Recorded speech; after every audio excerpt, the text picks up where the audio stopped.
Hello, hello. Welcome to Unit 6 of AP Comparative Government and Politics.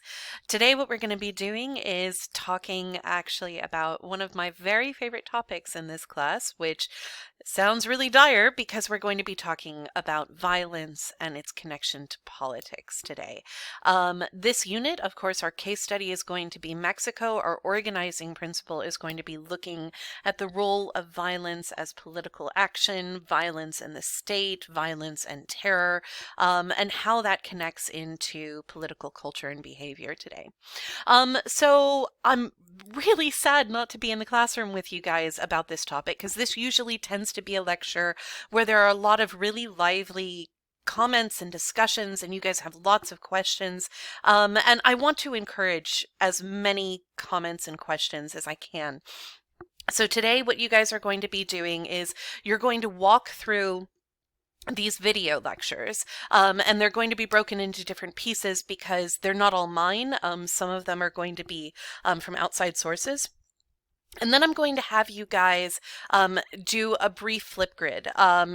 It's only going to be one comment that I'm going to ask you guys to make one comment and a response to somebody else. But I am going to ask you guys to jump in and have opinions on this material because it is pretty fascinating stuff. So with that being said, let's go. So this right here is part of the reason why I always include violence as the center organizing principle for our case study on Mexico. So most of you guys are, you obviously by now are familiar with the Tiananmen Square massacre in 1989. But fewer of you guys will be familiar with the Tlatelolco Square massacre in Mexico City in 1968. 68 was a really big year around the globe in terms of student protest and state violence. And on October 2nd of 1968, there were students and civilians gathered in what is called the La Plaza de las Tres Culturas, the Plaza of Three Cultures, which is in downtown Mexico, DF, in Mexico City.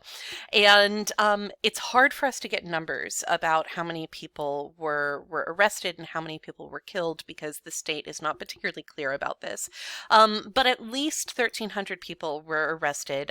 They were largely protesting against the authoritarian nature of the PRI's regime at the time. They were pushing for increased democratization, increased rights, and it was mostly young people involved. We think that about 300 to 400 people were killed as a result of the Tlatelolco Square massacre, possibly more. A lot of times we think of it as kind of a continuation of what is known more broadly as La Guerra Sucia, the dirty war. La Guerra Sucia is a term that is used in a lot of different Latin American countries with reference to the authoritarian political regimes of the 1960s and 1970s. So we're going to get into a lot of this during this unit. How does the state use force? Why does it use force? How do people use force as a political action, and why do they do so? So this is going to beg the question, why violence in the first place? What is violence? Why do people use it? And why is this part of political action frequently? So the first thing we're going to do is I want to take a moment and think about what some very famous people have written about violence. George Orwell, who you should probably know from his work 1984 or Animal Farm or let's see here. I'm blanking. Fahrenheit 451? Is that an Orwell? Yeah, maybe. I think it is. It's been a while. But Orwell writes that people sleep peaceably in their beds at night only because rough men stand ready to do violence on their behalf. I'm not arguing in favor of any of these quotes. I just want to kind of lay them out here. All right. Mahatma Gandhi obviously took a different stance on this. He said, "I object to violence because when it does appear to do good, the good is only temporary. The evil it does is permanent." Malcolm X, a domestic political force here in this country, wrote, "Sometimes you have to pick up the gun to put the gun down." Susan Sontag wrote, "Nobody can think and hit someone at the same time." And MLK, who we all know thought extensively about the use of violence in politics, said, "Through violence you may murder the liar, but you cannot murder the lie nor establish the truth."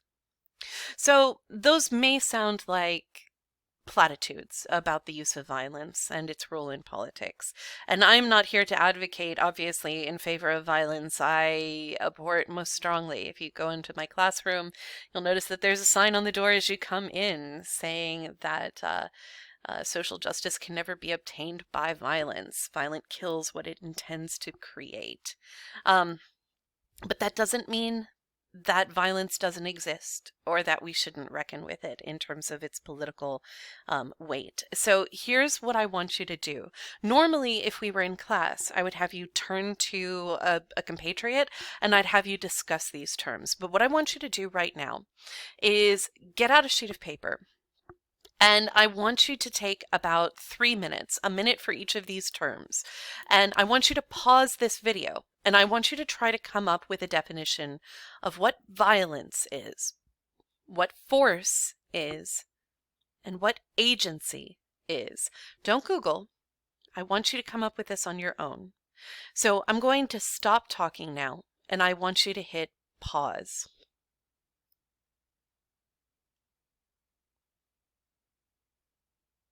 Hopefully, at this point, you have come up with a working definition. You might have included a number of different definitions. I'm not going to give you one right now. We're going to work towards a definition here. But I do ask a couple of questions here. I want you to think for a moment. Are force and violence the same thing? When you wrote down your definitions, did you make them the same? And a second question, do force and violence require physical contact? Can something be violent but non-physical? Can something be forceful and non-physical? I want you to think about those topics. And then I want you to stop this video and move on to the next one. The next video is a meditation on what violence is. Okay? Now, this violence and the way this person is thinking about violence is deeply philosophical. It is a YouTube video put out by PBS, and it is definitely delving into a number of very complex philosophical concepts. I suggest that you take it slowly and take notes as you do. I will open the next video after it by discussing the content of the previous one. So take it slowly, stop when you don't understand things, and write down any questions you might have.